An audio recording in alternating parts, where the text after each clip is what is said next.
Okay, welcome back, guys. We have another question from chapter 3 of Beer and Johnston textbook, and in this question, we know that a 200 Newton force is applied to the bracket ABC at point C, and we need to determine the moment of the force about point A. So as we can see, we have a 3D question. Before we start, please make sure to subscribe to the channel and share this content with your friends that might find this helpful. And let's jump in. So what we are trying to find in here is to find the moment of the 200 Newton force about point A.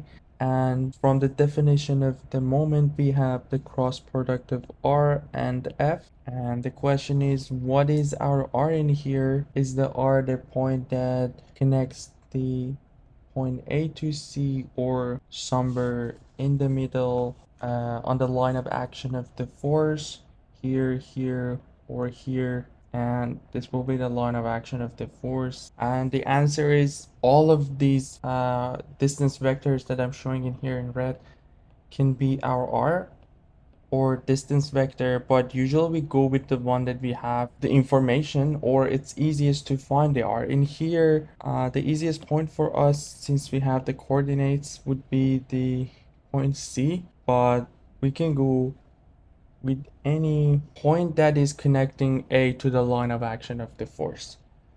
So we can show it in two ways, either RAC or the other way is we show it with a slash CA times F, and obviously these are all in vector form, which means we have to find each of these two in a vector form. Let's start with the F. So we can see that the 200 Newton force is parallel to the YZ axis, which means we only have Y component and Z component, and this will be our Y and this will be our Z component. We'll see that the Z component is positive since it's in the positive direction of Z, and Y will be negative because it's downward. So if we want to find Y, if we look at this right triangle that we have in here, and this will be our 90, this part is 200 times sine of 60, which is the Y component, and this will be 200 times cosine of 60 degrees, and it will be Z component. So for Y we have a negative sign, as I mentioned, it's in the opposite direction. So 200 times sine of 60, this will be our J, and for K we have a positive sign, 200 times cosine of 60, and this will be our K. So that would be our F, and we have the position vector or distance vector. What we need to do is to find the coordinates of C and subtract that by the coordinates of A. And let's see how we're moving in each of the directions. So if I look at the X, we'll see that we are going from here to here for X, and we know that distance is 60 millimeter, and we're going in the positive side, so we'll have 0.60 divided by 1000, which will be, this will be our I. If we look at J, we'll see that this is how we are moving for y-axis, and the distance will be 50 plus 25, which is 75, and it will be positive again, so we'll have 75 divided by 1000, 0.075 J. And we can see that we are not moving in the K since we are in a XY plane, and that would be everything for R. So now that we have this, we are good to go with our determinant. So we'll have I, J, K in here.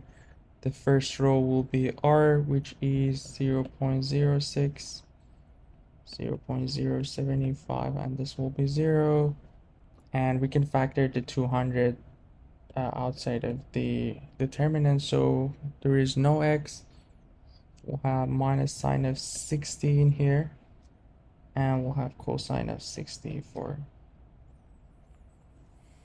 And the rest of this will be solving this determinant. And what we do, so at the end of this we'll get RJK for the moment, and for finding the I component, we don't look at this column, and we have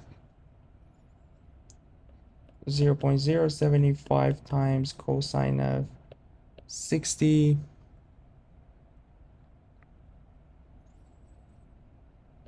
minus 0 times minus sine of 60. This will be our I. We have a negative sign for J, so this time the way we solve the determinant is that we don't consider this column and we multiply these two, so we have 0.06 times cosine of 60 minus 0 times 0 J, and the last one is the K component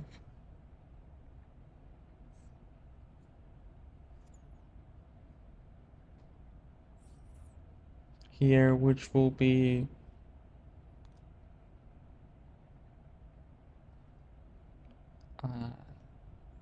0.06 times minus sine of 60 minus 0 times 0.75, and this will be our K component. There is 200 multiplying by this, and what we get at the end will be so basically this will be 0, this is 0, and this will be 0 too. So we have this part for this has to be multiplied by 200, and if we do that, cosine of 60 will be 0.5, so we'll be cancelled out with 200, and what we get at the end will be 7.5 Newton meter for I, and we'll have a negative sign for K. Again, we'll cancel out the 200 with cosine of 60, and we'll get 6 Newton meter for Y component, and the last one is